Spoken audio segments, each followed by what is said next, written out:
Hello learners, welcome back to our English learning channel, English and Study. Zero से English सीखिए की इस video series में आज हम बात करेंगे एक ऐसे छोटे लेकिन पावरफुल वर्ड की जो इंग्लिश में बहुत बार आता है और वो है देयर। आपने सुना होगा there is a cat on the roof, there are many people in the park, there was a problem yesterday. लेकिन क्या आप जानते हैं कि देयर के और भी कई उपयोग होते हैं, जैसे there you go, there it is, there will be, there seems to be और बहुत कुछ। तो आज की इस वीडियो में हम सीखेंगे देयर के सारे uses step by step easy examples के साथ, हिंदी एक्सप्लेनेशन और वो स्मार्ट ट्रिक्स जो आपकी इंग्लिश को नेक्स्ट लेवल पर ले जाएंगी।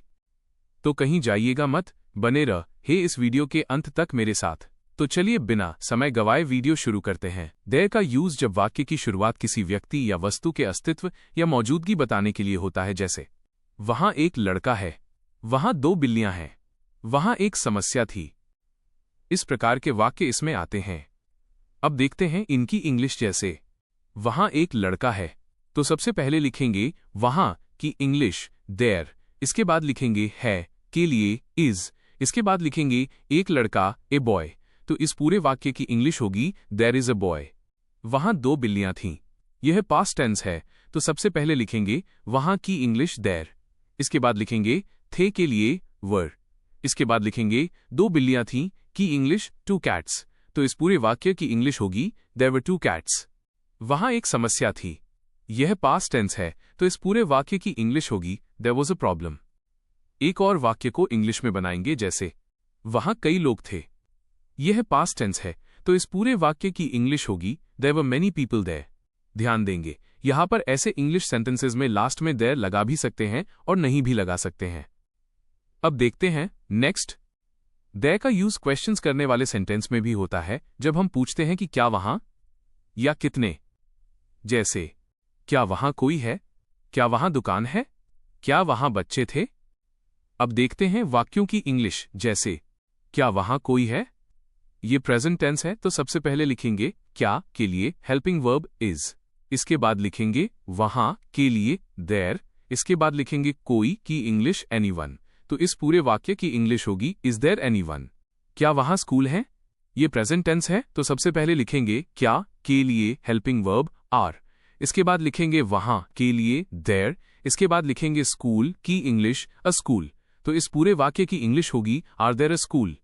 क्या वहां बगीचा था, ये पास्ट टेंस है, तो सबसे पहले लिखेंगे क्या के लिए हेल्पिंग वर्ब वॉज, इसके बाद लिखेंगे वहां के लिए देयर, इसके बाद लिखेंगे बगीचा की इंग्लिश अ गार्डन, तो इस पूरे वाक्य की इंग्लिश होगी वॉज देयर अ गार्डन। एक और वाक्य को इंग्लिश में बनाएंगे, जैसे क्या वहां बच्चे थे, यह पास्ट टेंस है, तो इस पूरे वाक्य की इंग्लिश होगी वर देयर चिल्ड्रन। अब देखते हैं नेक्स्ट। देयर का यूज संख्या या मात्रा बताने के लिए भी होता है, जैसे वहां 5 कुर्सियां हैं, वहां बहुत पानी है, वहां कुछ किताबें थीं। अब देखते हैं वाक्यों की इंग्लिश। जैसे वहां 5 कुर्सियां हैं, यह प्रेजेंट टेंस है, तो सबसे पहले लिखेंगे वहां की इंग्लिश देयर, इसके बाद लिखेंगे है के लिए हेल्पिंग वर्ब आर, इसके बाद लिखेंगे 5 कुर्सियां की इंग्लिश 5 चेयर्स, तो इस पूरे वाक्य की इंग्लिश होगी देयर आर 5 चेयर्स। वहां बहुत पानी है, यह प्रेजेंट टेंस है, तो सबसे पहले लिखेंगे वहां की इंग्लिश देयर, इसके बाद लिखेंगे है के लिए इज, इसके बाद लिखेंगे बहुत की इंग्लिश अ लॉट ऑफ, इसके बाद लिखेंगे पानी की वजह वाटर, तो इस पूरे वाक्य की इंग्लिश होगी there is a lot of water. एक और वाक्य को इंग्लिश में बनाएंगे, जैसे वहां कुछ किताबें थीं, ये पास्ट टेंस है, तो इस पूरे वाक्य की इंग्लिश होगी देयर वर सम बुक्स। अब देखते हैं नेक्स्ट। देयर का यूज भविष्य में किसी स्थान पर कुछ होने वाला है, इसके लिए भी किया जाता है। अब देखते हैं वाक्यों की इंग्लिश। जैसे वहां एक मीटिंग होने वाली है, वहां एक पार्टी होगी, वहां एक परीक्षा होगी। अब देखते हैं वाक्यों की इंग्लिश। जैसे वहां एक मीटिंग होने वाली है, यह फ्यूचर टेंस है, तो सबसे पहले लिखेंगे वहां की इंग्लिश देयर, इसके बाद लिखेंगे है के लिए इज, इसके बाद लिखेंगे वाली के लिए गोइंग टू, इसके बाद लिखेंगे होने की इंग्लिश बी, इसके बाद लिखेंगे एक मीटिंग की इंग्लिश अ मीटिंग, तो इस पूरे वाक्य की इंग्लिश होगी there is going to be a meeting. वहां एक पार्टी होगी, तो सबसे पहले लिखेंगे वहां की इंग्लिश देयर, इसके बाद लिखेंगे हेल्पिंग वर्ब विल, इसके बाद लिखेंगे होना के लिए बी, इसके बाद लिखेंगे पार्टी की इंग्लिश अ पार्टी, तो इस पूरे वाक्य की इंग्लिश होगी there will be a party. एक और वाक्य को इंग्लिश में बनाएंगे जैसे वहां एक परीक्षा होगी। तो इस पूरे वाक्य की इंग्लिश होगी there will be an exam. अब देखते हैं नेक्स्ट। देयर का यूज एडवर्ब में किसी स्थान की ओर इशारा करने के लिए होता है जैसे मैं वहां जा रहा हूं, वह वहां खड़ा है, मत जाओ वहां। अब देखते हैं वाक्यों की इंग्लिश जैसे मैं वहां जा रहा हूं। यह प्रेजेंट कंटिन्यूअस टेंस है, तो सबसे पहले लिखेंगे मैं के लिए आई, इसके बाद लिखेंगे हूं के लिए एम, इसके बाद लिखेंगे जा रहा के लिए गोइंग, इसके बाद लिखेंगे वहां की इंग्लिश देयर। तो इस पूरे वाक्य की इंग्लिश होगी आई एम गोइंग देयर। वह वहां खड़ा था। यह पास्ट इंडेफिनिट टेंस है, तो सबसे पहले लिखेंगे वह की इंग्लिश ही, इसके बाद लिखेंगे था के लिए वॉज, इसके बाद लिखेंगे खड़ा की इंग्लिश स्टैंडिंग, इसके बाद लिखेंगे वहां की इंग्लिश देयर। तो इस पूरे वाक्य की इंग्लिश होगी ही वॉज स्टैंडिंग देयर। एक और वाक्य को इंग्लिश में बनाएंगे जैसे हम वहां कल गए थे। यह पास्ट इंडेफिनिट टेंस है, तो इस पूरे वाक्य की इंग्लिश होगी वी वेंट देयर यस्टरडे। अब देखते हैं नेक्स्ट। देयर का यूज शॉर्ट जवाब हां या नहीं में जवाब देने के लिए होता है जैसे क्या वहां कोई है? हां है। क्या वहां एक पेन है? नहीं, नहीं है। अब देखते हैं इनकी इंग्लिश जैसे क्या वहां कोई है? हां है। तो सबसे पहले लिखेंगे क्या वहां कोई है की इंग्लिश इज देयर एनीवन, इसके बाद लिखेंगे हां है कीजिए yes there is there anyone? Yes there is. क्या वहां एक पेन है? नहीं, नहीं है। तो सबसे पहले लिखेंगे क्या वहां एक पेन है की English is there a pen, इसके बाद लिखेंगे नहीं, नहीं है की इंग्लिश नो देयर इजंट। तो इस पूरे वाक्य की इंग्लिश होगी is there a pen? No there isn't. एक और वाक्य को इंग्लिश में बनाएंगे जैसे क्या वहां बच्चे थे? हां थे।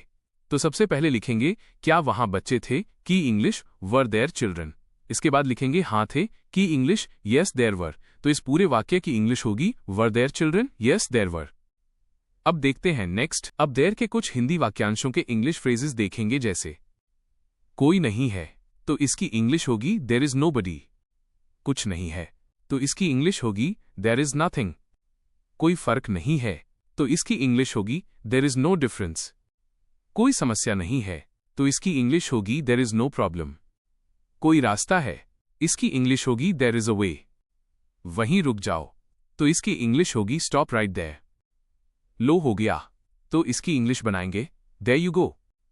लो ये लो, तो इसकी इंग्लिश होगी देयर यू आर।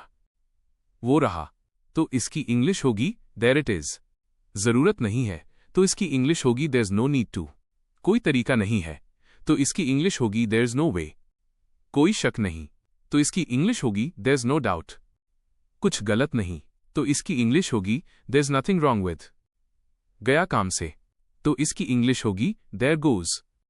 ऐसा लगता है कि, तो इसकी इंग्लिश होगी देयर सीम्स टू बी। इस प्रकार हम देयर का यूज करके और भी बहुत सारे हिंदी वाक्यों की इंग्लिश आसानी से बना सकते हैं। अब एक वाक्य आपके लिए है। स्कूल में 2 टीचर है। इसकी इंग्लिश कमेंट बॉक्स में बनाया। काम लगाना के वीडियो की लिंक इस वीडियो के डिस्क्रिप्शन बॉक्स में है। ये वीडियो खत्म होने के बाद काम लगना का वीडियो जरूर देखना। अब इस क्लास को यहीं समाप्त करते हैं। यदि इस क्लास में आपको कोई कंफ्यूजन हो या मन में कोई क्वेश्चन हो तो कमेंट बॉक्स में कमेंट करिए। Please like, subscribe and share.